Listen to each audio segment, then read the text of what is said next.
Hi, I'm Rabbi Daniel Lappin, and hey, thank you for sending in your questions. I really appreciate them. Here is a wonderful question I selected for today. I am your distant student here in South Africa. I am struggling to reconcile my passion to be a committed Bible teacher and create a real estate business at the same time. The general view of most Christians is that to be a successful Bible teacher, one must be divorced from running a business. Over the years, I've been finding it hard to abandon either of these two passions. If it is biblically correct to integrate Bible teaching and creating a real estate investment business, how can I do it successfully and in a way that pleases God? I've been thinking of setting up a leadership and business training business in South Africa that upholds and teaches biblical principles as you have explained in your two books, Thou Shalt Prosper, the 10 Commandments for Making Money, and Business Secrets from the Bible. How can it be biblically correct that students pay for learning about leadership and business from the Bible? Thank you in advance for shedding some light on this matter. May God bless you and the work you are doing. You are changing our lives for good here in South Africa. Emmanuel.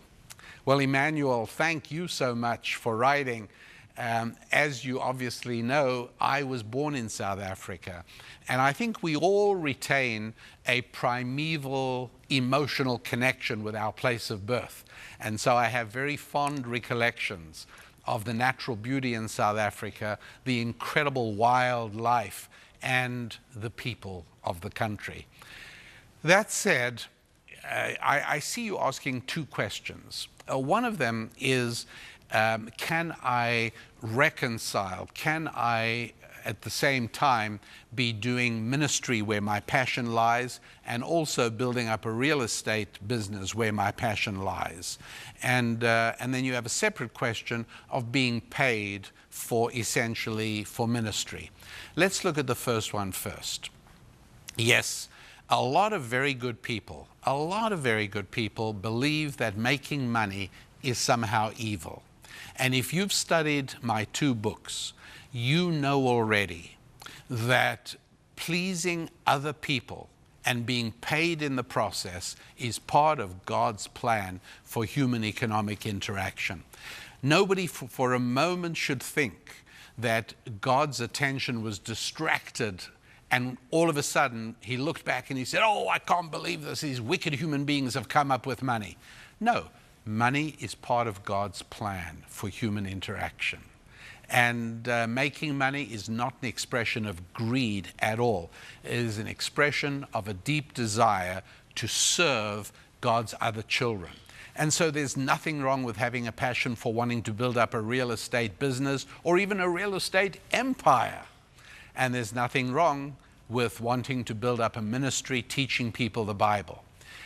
Doing them together, the problem is not theological, the problem is not religious, the problem is that there are only 24 hours a day, even for somebody as enthusiastic, Emmanuel, as you obviously are there in South Africa.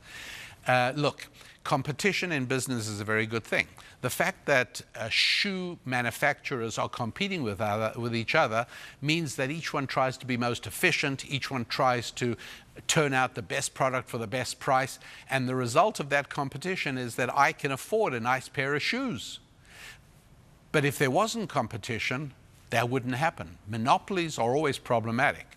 So you have to know when you're building up your real estate business, you are competing with other people who are working full-time at it. And they will be thinking many, many hours a day more than you, because some of your hours are going to go on ministry. Don't try that avenue, Emmanuel. It can't work. Each and every one of us is capable of focusing on only one thing at a time.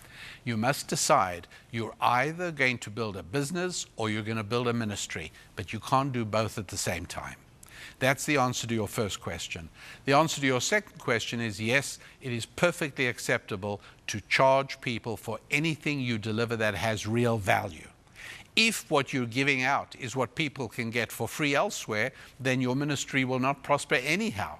But for delivering real value, helping people get something they couldn't get anywhere else, of course it's acceptable to charge for that. And the marketplace will decide what you can charge. You don't decide that, your customers will. I'm Rabbi Daniel Lappin. Thanks for being on the part of the show, and I wish you good times in your finances, your faith, your friendships, and your families.